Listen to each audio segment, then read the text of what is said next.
Welcome. Today, we will delve into the secrets of one of the most crucial battles of World War II, the Battle of Midway, where the fate of the Pacific and the course of the war hung in the balance.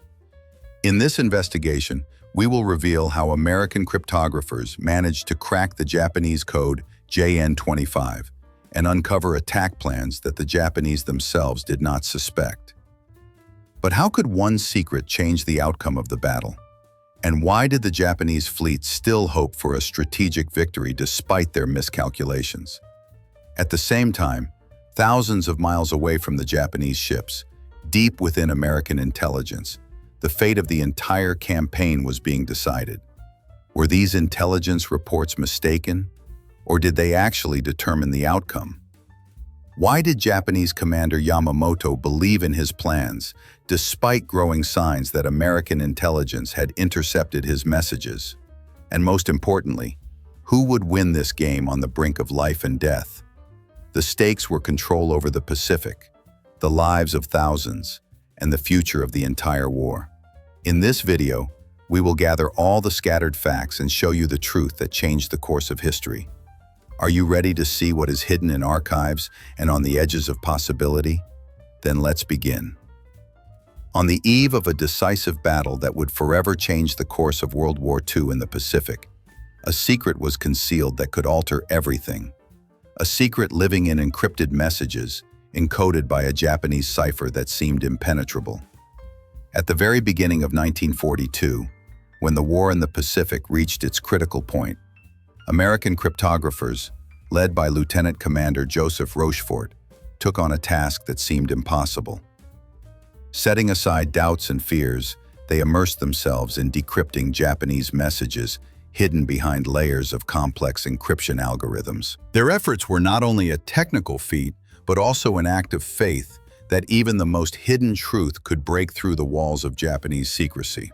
And despite all the difficulties, by mid-year they managed to get to the core.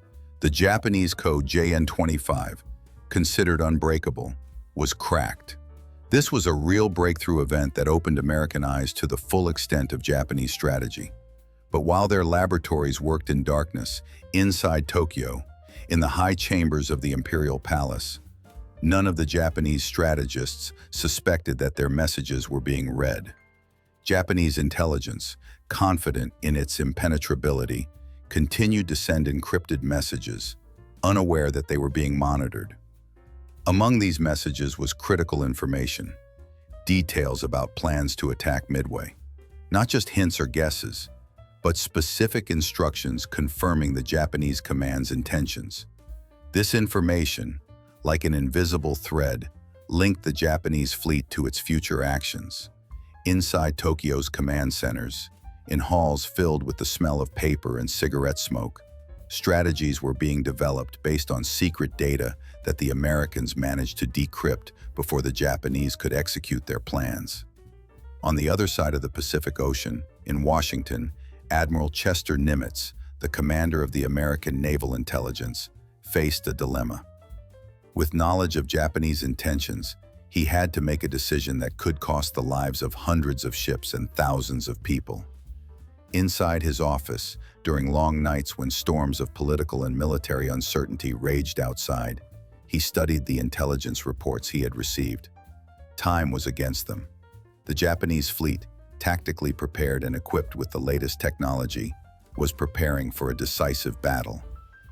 But thanks to decryptions, thanks to the fact that the Americans knew about the Japanese plan before the Japanese could execute it, Nimitz held hope. He made the decision to prepare for defense despite the apparent superiority of the enemy.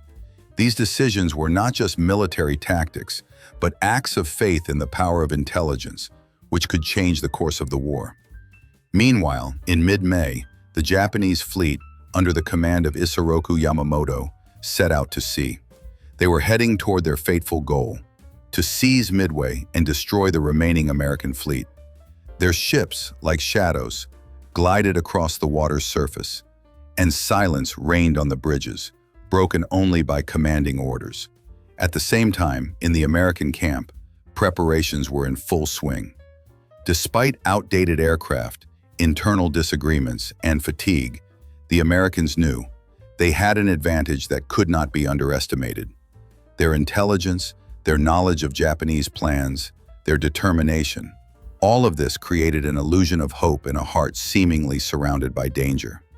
The question hanging over this moment is, can American intelligence, despite Japan's technological and strategic advantages, outwit them in the game of strategy and tactics? How will the decryption of Japanese messages influence the outcome of the upcoming battle? This is not only a question of military strength or technological superiority. It is a question of faith in knowledge, of the ability to foresee and respond to dangers, of the power of information that can become either a weapon or a shield. And it is precisely in this struggle between secrecy and revelation, between deception and truth, that the fate of the entire war is decided. Now, on the eve of the decisive battle, another question arises. Will the efforts of American intelligence, their tactical mastery, and determination be strong enough to shift the balance of power in the Pacific? Or will Japanese strategy, backed by superiority and confidence, overshadow all attempts to prevent tragedy? This question remains open, like a shadow looming over the future, waiting for its moment. Meanwhile, in silence, behind the thin walls of command centers, the outcome of the war is being decided. An outcome that will be determined not only by the power of ships and aircraft, but also by the strength of information, which could become the key weapon in this deadly game. In the heart of the Pacific Ocean, among boundless waters and winds blowing from vast expanses, preparations were underway for one of the most decisive battles of World War II. Part 3 of 14. To the surprise of many who followed the events, hundreds of miles off the coast of the Hawaiian Islands, deep within strategic debates and secret orders, a tactic was being developed that could change the course of the conflict. At the center of this theater was Commander of the Pacific Fleet, Admiral Chester Nimitz, a man whose mind and will were to unite the disparate elements of American naval power. His decision, seemingly simple, to defend Midway despite obvious disadvantages, became the cornerstone of American strategy, which was to set the stage for a trap in which the Japanese fleet would inevitably fall. This strategic choice was not made spontaneously. The times were difficult. The wind of change blowing from eastern China and distant shores carried news of defeats and weaknesses. In a situation where America was just entering the war, with its fleet's capabilities limited and modern aircraft only beginning to appear on the horizon, it was necessary to find a way to compensate for these shortcomings. Admiral Nimitz, a man with an impeccable reputation, understood the situation was complex. He knew that, despite their numerical and technological superiority, the Japanese could fall into their own trap if the Americans prepared properly and utilized intelligence effectively. New ships, new aircraft, new tactical schemes were at his disposal. The 2nd Squadron, including aircraft carriers USS Enterprise and USS Yorktown, together with USS Hornet, was sent on a dangerous operation, not just for defense, but to create conditions for a strike. On March 12th, American aircraft carriers received new F-4F Wildcat fighters, which were to serve as their shield in the sky. However, the outdated TBD Devastator torpedo bombers remained in service, despite their obvious moral and technological obsolescence. Time was not standing still, and even with limited modern resources, preparations had to proceed at full speed. In April, when the sun was already shining high over the Pacific Ocean, the crew of VT-8, brave pilots under the command of Lieutenant Commander John Waldron, conducted training. They honed their skills, rehearsed attacks, and prepared for a battle that could be their last. Their aircraft, like living creatures, were tested for durability and precision. Meanwhile, scouts, hidden in their navigators' cabins, gathered intelligence. The Japanese fleet, hiding near Midway, was carefully camouflaged, but their reconnaissance did not rest. Evidence obtained through radio intercepts, satellite reports, and aerial observations showed the enemy was approaching, and he was not going to waste time. The Japanese plan was simple, but dangerous. Distract the Americans with an attack on the Aleutian Islands, make them believe in weakness, and then deliver a crushing blow to Midway. At the end of May, the Japanese fleet began its long, perilous journey. Their ships and aircraft moved across the sea like shadows, hidden from reconnaissance eyes. These days, American commanders are debating, discussing tactics, trying to reconcile the need to support torpedo bombers, those that were meant to plunge Japanese ships into chaos, with strategic coordination that could ensure victory.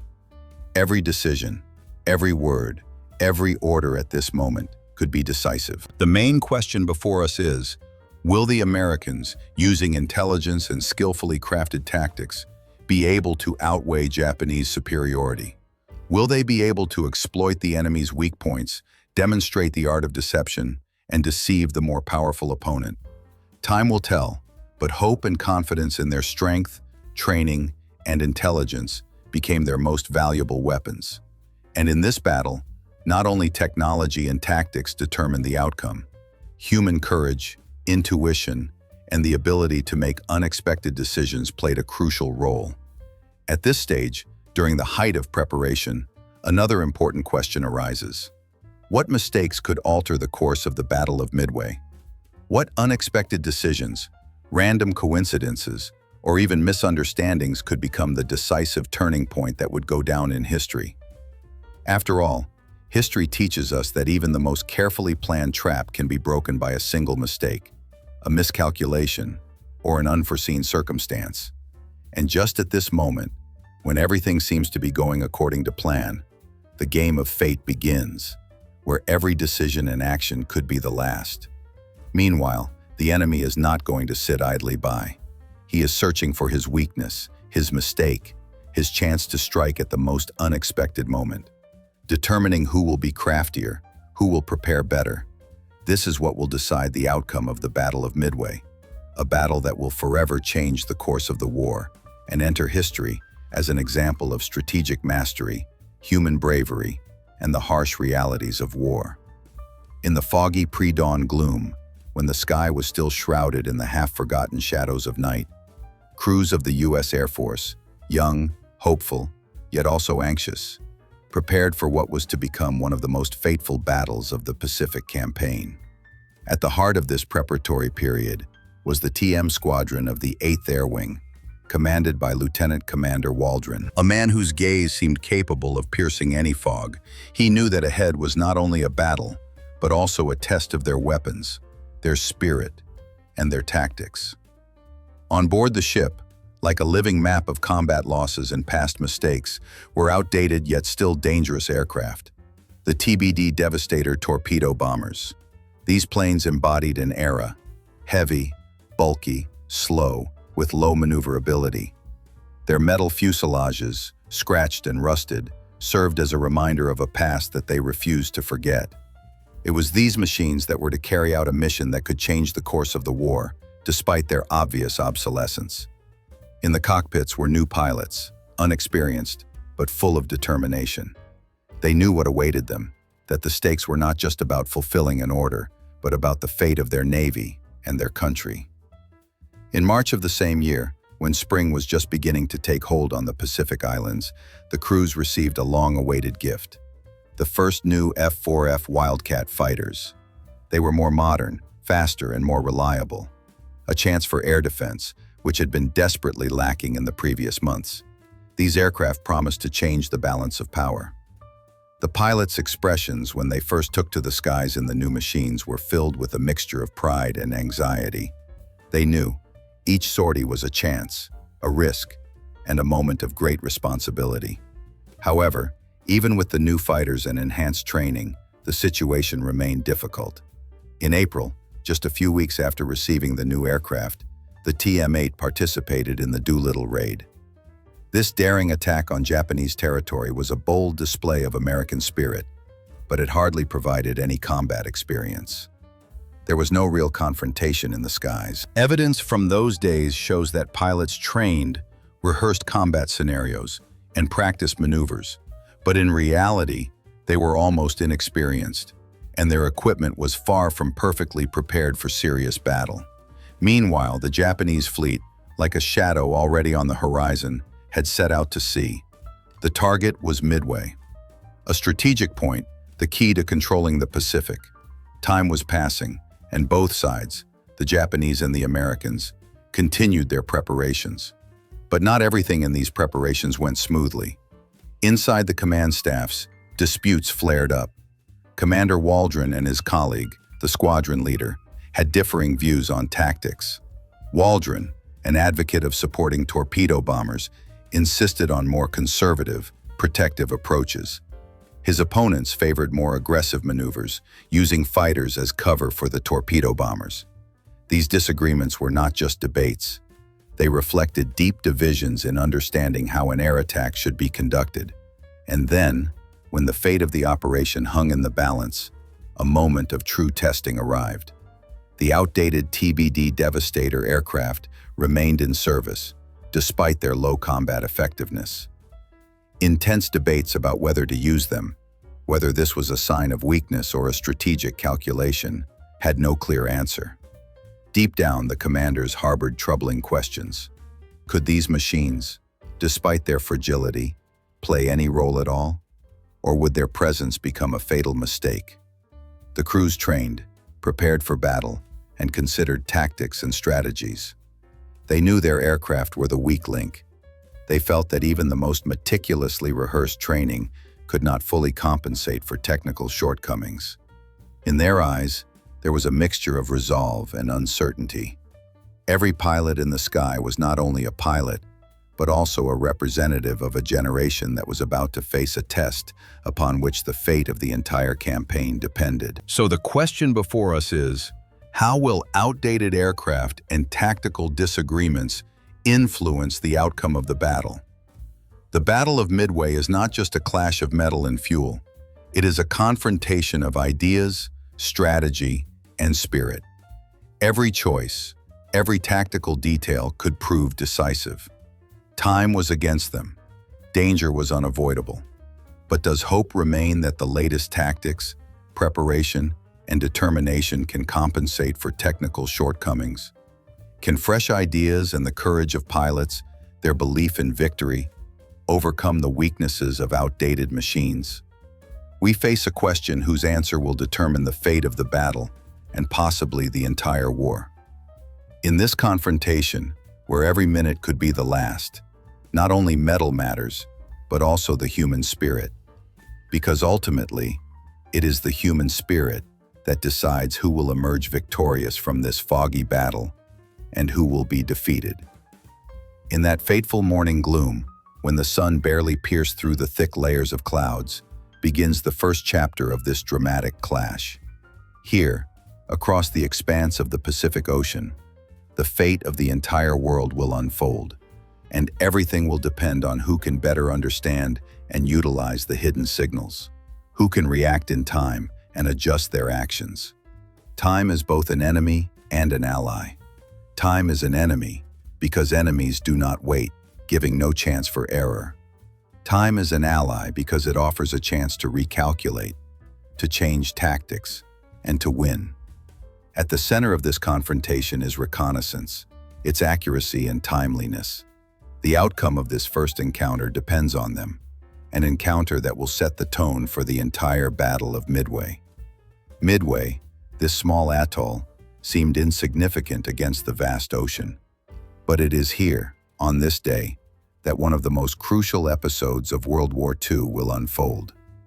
The Japanese fleet, commanded by Vice Admiral Yamamoto, is approaching its target. Its reconnaissance planes, invisible shadows in the sky, work tirelessly. They search, observe, and record every movement of American ships. These planes are like eyes, drawn into a game where every nuance, every detail can be decisive. They gather intelligence on the positions of American forces, their ships, and strategic locations. And this information is both their weapon and their weakness. It is important to understand that in those years, reconnaissance was not just part of military tactics. It was a high-stakes game, sometimes bordering on crime, because incorrect data could lead to catastrophe. At this moment, in the sky, the first scenes of this dramatic play unfold. American crews, experienced, hardened, ready for battle. Detects signs of the enemy's approach. Glances on the horizon, shadows passing in the sky. All confirm. The Japanese fleet has approached approximately 180 miles. This distance is negligible in the scale of the ocean, but it is critically important. Evidence obtained through radio signals, observations, and reconnaissance planes all point to the inevitability of an imminent clash. At this moment, tense preparations begin. American aircraft carriers, these underwater cities, start actively restructuring their plans. The pilots, like warriors, gather in their cabins, check their weapons, and prepare their aircraft for battle. Their hands tremble slightly, not out of fear, but from the awareness of the importance of the moment. Every second here feels like the last. Every breath is a challenge to fate. Inside the command structures, a storm of debates and discussions erupts. Who should lead the first attack? How should the forces be arranged to make the most of the reconnaissance data? Who can provide support to the torpedo planes so they won't be defenseless at the moment of attack? In such moments, it seems that the battle is decided not only by weapons, but also by the ability to command, make quick decisions, and play ahead of the enemy. Every word, every sentence is like a checkmate in a complex game. And here, at the center of this informational storm, arises the question: who is better prepared to strike? Who can read signals accurately? Who can change course and tactics in time? And in this lies the secret of success or defeat. At this moment, as if following a script, the Japanese ships change course. They, like shadows gliding over the waves, suddenly alter their direction, which the Americans notice. Evidence suggests that the Japanese may have made a mistake or decided to confuse the enemy. Waldron, the commander of the American fleet, foresees a possible error. He tries to adjust the plan, understand why the Japanese are acting this way, and how it might affect the entire strategy. Time is a critical factor. Every second of delay or wrong decision can be costly. Soon, at 7:25 a.m., the first Japanese ships appear on the horizon. Their silhouettes, dark and threatening, cut through the horizon's glow. Above them are already prepared pilots, their eyes focused, hands confident. They are ready to strike, a blow that could change the course of the war. During the preparation process, a new conflict arises within the American command. Whether to attack immediately or wait for Allied assistance to amplify the impact. This confrontation involves not only tactics, but also psychological warfare. Who can better utilize reconnaissance data? Who can adjust the plan in time to exploit the enemy's weak points? The question that worries both sides: who can coordinate their actions faster and more accurately? Who can outsmart the opponent in understanding the situation and acting swiftly and precisely? The main secret lies in the ability to correctly interpret intelligence, read signals properly, and implement the strategic plan in time. The central conflict of this day is: who will ultimately win the fight for control over the situation? Who can better use reconnaissance data and coordinate their forces more quickly? The Japanese, relying on the precision of their reconnaissance signals, might outpace the Americans, or vice versa. The Americans, with their more flexible tactics and ability to adapt quickly, could gain the upper hand. This question is not just a theory. It is a cry of fate, a decision that will influence the course of history. Who will be better at extracting the maximum from intelligence? Who will outperform the other in tactical play, in reading signals, and in resisting errors? And so, at the moment when the first Japanese ships appear on the horizon, the most tense period begins. A time when disagreements and misunderstandings could prove fatal. When seemingly minor details, a miscalculation, a missed cue, or an incorrect reaction could lead to catastrophe. It is precisely at this moment, when every second counts, that the importance of not only preparation, but also the ability of commanders, pilots, and scouts to unite into a cohesive tactical chain comes into play. The outcome of this struggle will serve as a litmus test for success or failure. It will determine who emerges from the battle alive and who is defeated. Thus, in this story filled with contradictions, strategic moves, and human destinies, the question remains open. Who will better utilize intelligence, and how will internal disagreements within the teams influence the outcome? How will these disagreements, misunderstandings, and disputes, sometimes seemingly insignificant, ultimately become decisive? And finally, how will all this affect the course of the battle and the fate of the world? Time will tell who will be stronger, but in its shadow, fate already lurks, and everything depends on who can understand and use the signals of the moment, the Japanese or the Americans.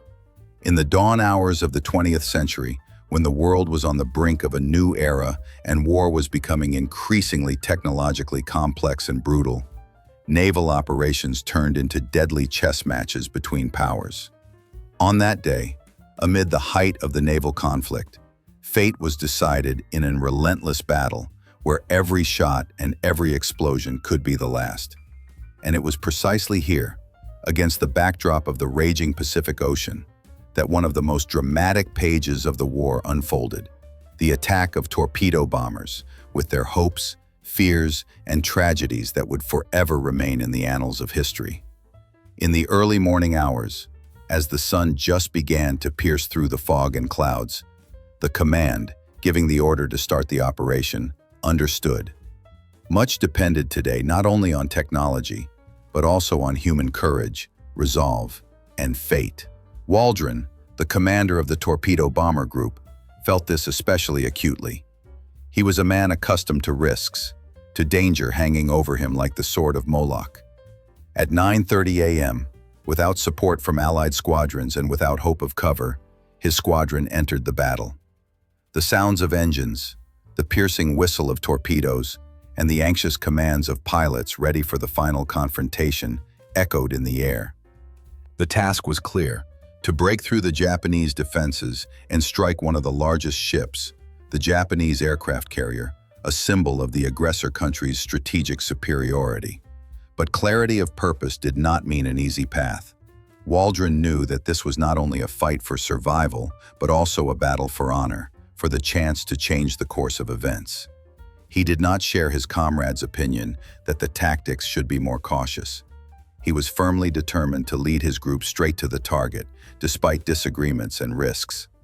In his eyes burned the flame of resolve, and his heart beat in sync with the engines, drowning out the rhythm of anxiety and fear. The flight was filled with tension. Japanese fighters whistled and hummed in the air, their engines reminding them of the imminent danger. Waldron, concentrating on the approaching threat, maintained his course. At that moment, his aircraft was attacked. The sounds of anti-aircraft fire, flashes of light, and the noise of rockets created an atmosphere of hell. His plane, shrouded in clouds of smoke and sparks, was hit multiple times. An explosion nearby was both a sign of his demise and a signal of the end. Waldron perished in the sky. His plane was torn apart in a blazing explosion, leaving behind only smoldering debris and the echoing roar that lingered in his comrades' ears for a long time. The remaining torpedo bombers continued the fight, facing the formidable Japanese defenses. Their crews, weakened by losses and fatigue, fought for every meter of the sky.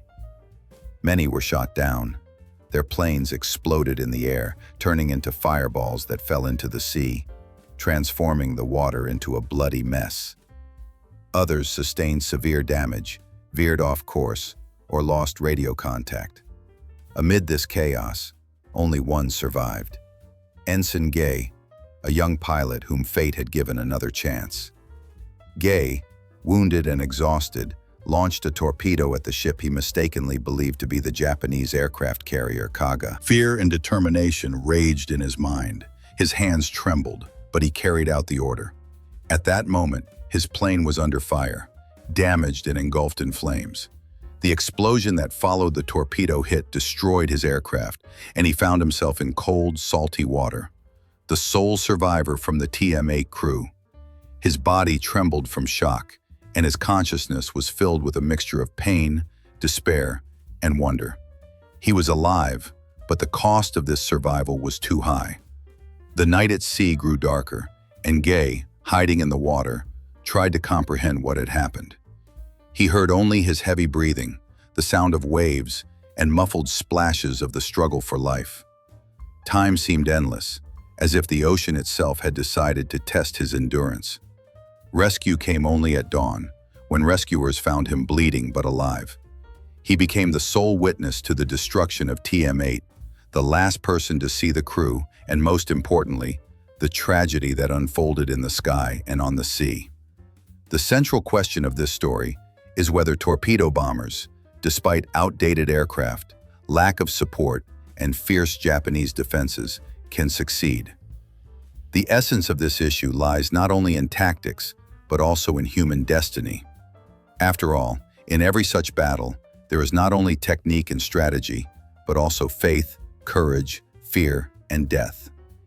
Even in the most hopeless moments, when it seems that all is lost, it is precisely the belief in victory, or the possibility of surviving another day, that drives people to incredible acts. Gay's story, his injuries, his only chance, none of this is accidental. It is part of a complex, multifaceted puzzle where each element influences the outcome of the entire battle. His survival, his testimony, is not only a personal tragedy, but also a symbol that even in the bleakest circumstances, there is room for hope. And it is this hope, even when everything seems lost, that can change destinies and turn the course of events. Thus, in this tense and dramatic confrontation, where outdated aircraft fought against the technological might of the enemy and human lives hung in the balance, the question arose: could torpedo bombers break through the deadly defenses? And what would remain after this battle? Memories of heroism, sacrifices, or lessons that would alter the strategy of future battles? The answers to these questions are not only part of history, but also a mirror of human nature, an eternal reminder of the price paid by a person for his belief in victory. In the fierce and explosive moments of the midday battle, when the sun reflected brightly on the surface of the Pacific Ocean, the final, decisive act of the clash between the Japanese and American fleets unfolded. At 10:20 a.m., as if struck by a thunderclap in a clear sky, American bombers emerging in a powerful column from the aircraft carriers Enterprise and Yorktown took to the air to launch the final, devastating attack on the Japanese aircraft carriers. At that moment, there was no room for accidents or weaknesses. Every second could be the last for the crews, for the strategies, for the future of the entire Pacific War. The roar of engines, the growl of motors, and the whistling of bombs merged into a single symphony of destruction. American pilots, armed with the latest bombs and torpedoes available at the time, headed straight for their targets. Their eyes burned with determination, their hands firmly held the controls, and their hearts beat in sync with command orders. Tense silence hung in the air, occasionally broken only by the hum of engines and explosions as the first bombs reached their targets. Sudden blasts, bright flashes of flame, and clouds of black smoke marked the beginning of an attack that would forever change the course of this battle. The Japanese aircraft carriers, standing in formation like giants, holding back the wave of American power, found themselves at the center of a fiery, hellish nightmare. Soon after the first strikes, Kaga, Soryu, and Akagi were engulfed in flames. Their hulls, previously seeming invincible, became victims of explosions and fires. The metal giants that once struck fear across the Western Pacific suddenly found themselves helpless. Flames erupted across the decks, deafening explosions roared inside the ships, and the fire, like a living creature, consumed everything in its path. Chaos reigned aboard the vessels. Crews, gripped by panic, fought for their lives, trying to extinguish fires or escape from the burning decks. But it was already too late. The control over the ships, previously seemingly flawless, vanished in the flames, and the command bridges became arenas of chaos and despair. The overall scene was staggering in its scale. Over 250 aircraft, which on that day, like fallen heroes, lost their combat capability. The three largest Japanese aircraft carriers, Kaga, Soryu, and Akagi, turned into burning ruins. Their wreckage drifted across the water, while fires raged on the bridges and decks, and crews, left without control and support, found themselves trapped. This chain of events was not merely a series of random incidents, but a vivid testament to how strategy, preparation, and resolve can collapse under the force of power and surprise. The losses of the Japanese fleet, exceeding 500 destroyed aircraft and 3 destroyed ships, dealt a blow below the belt to the Imperial Navy. Their plans to seize dominance in the Pacific, to destroy American aircraft carriers, now seemed nothing more than an illusion. The operation, conceived to deliver a crushing blow to the U.S. naval forces, turned into a catastrophe. An invisible hand of fate and tactical errors by both sides led to the Japanese fleet being disarmed at a critical moment. This day became a turning point, not only because the Americans achieved a strategic victory, but also because it marked the beginning of a new era in the war. The loss of 3 aircraft carriers and numerous aircraft meant that the Japanese fleet had lost its mobility, its strength, and the ability to control the sea situation. At the same time, American forces, despite their sacrifices, reached a long-awaited pinnacle. They proved that air superiority and the ability to strike key targets are not just tactical advantages, but the foundation for victory. In this confrontation, in this battle for fate, it was tactics and determination that played the key roles. The losses of crews are not just numbers and statistics. They are living people whose destinies are forever intertwined with this day. Their sacrifices, suffering, and heroism, all of this remains behind the scenes, but it is they who will shape the future course of the conflict. Shooting down dozens of aircraft is not just a loss of equipment, but a symbol of how high the cost of victory can be. Nevertheless, this day will cement the United States' status as the leading naval power in the Pacific, and their strategy will serve as a model for future combat operations. But the main question remains open. Can the American fleet, having lost 3 of its key ships, make the most effective use of the remaining advantage? What future awaits them in the struggle for dominance? And what will ultimately emerge from this bloody scene? What heroic acts, tactical mistakes, and strategic decisions will shape the course of this war moving forward? The answers to these questions are not as simple as they seem. They require not only an analysis of facts, but also an understanding of human destinies, errors, and heroism, which ultimately determine the outcome of this bloody struggle. It is within these reflections that the true meaning of this entire battle lies. In the decisions made at moments when fate depended on every shot, every bomb, and every command spoken. And in this lies their real significance. How heroism and tactical miscalculations on both sides, as well as fateful mistakes and heroic rescues, form the historical trajectory leading to the war's final outcome. Ultimately, it is these moments, their value and their cost, that will decide who emerges victorious from this battle and who will remain forever in the shadow of history. On that fateful June night, when the sky over the Pacific was torn apart by fiery flashes and the roar of explosions, the course of the global conflict changed. The Battle of Midway was not just another clash of ships and aircraft. It was a turning point that forever altered the strategic map of the war, put an end to Japan's ambitions, and opened new horizons for the United States.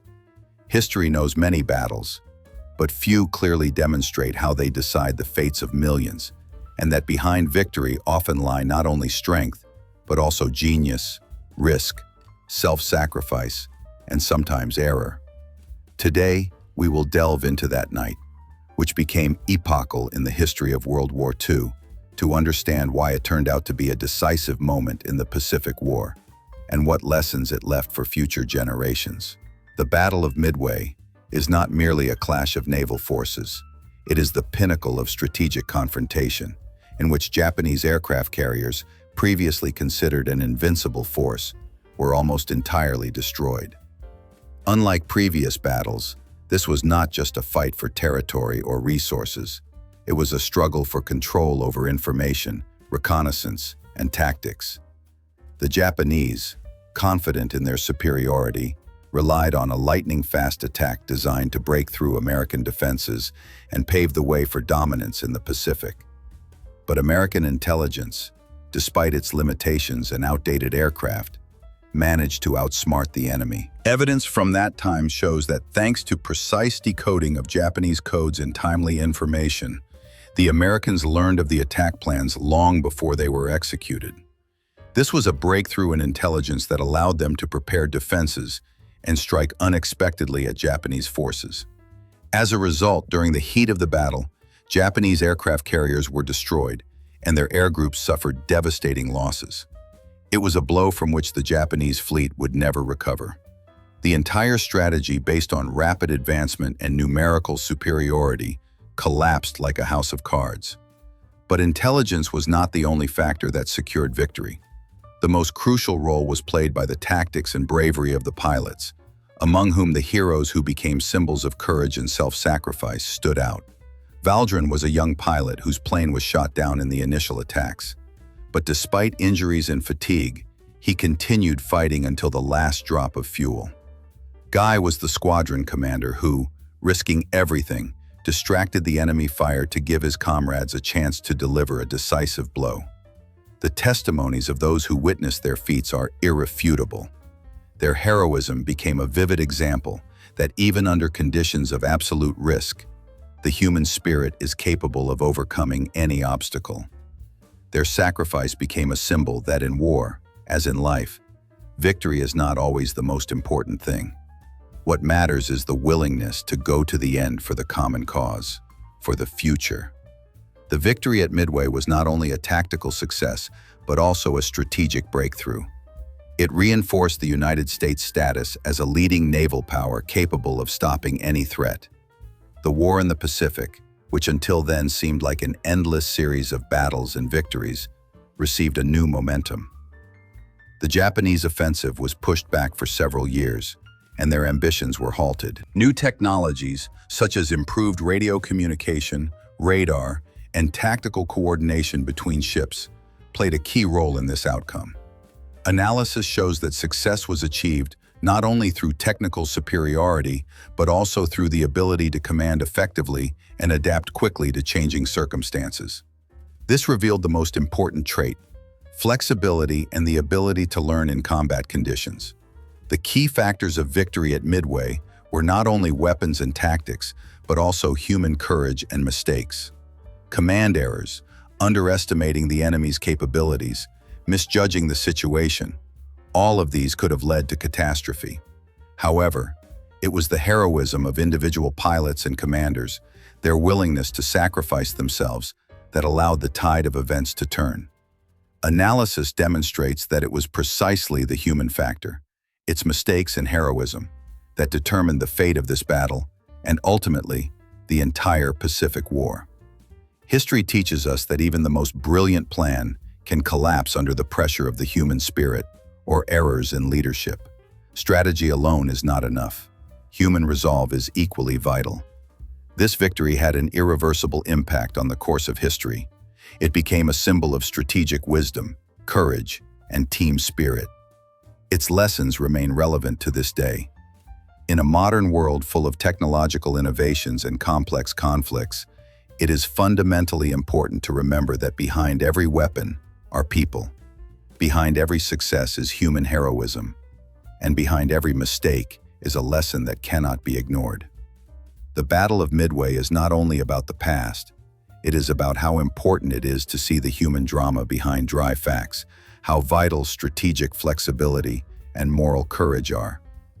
These qualities enable any army, any nation, to overcome difficulties and emerge victorious. But the main question that remains relevant is, what lessons are we drawing from this story today?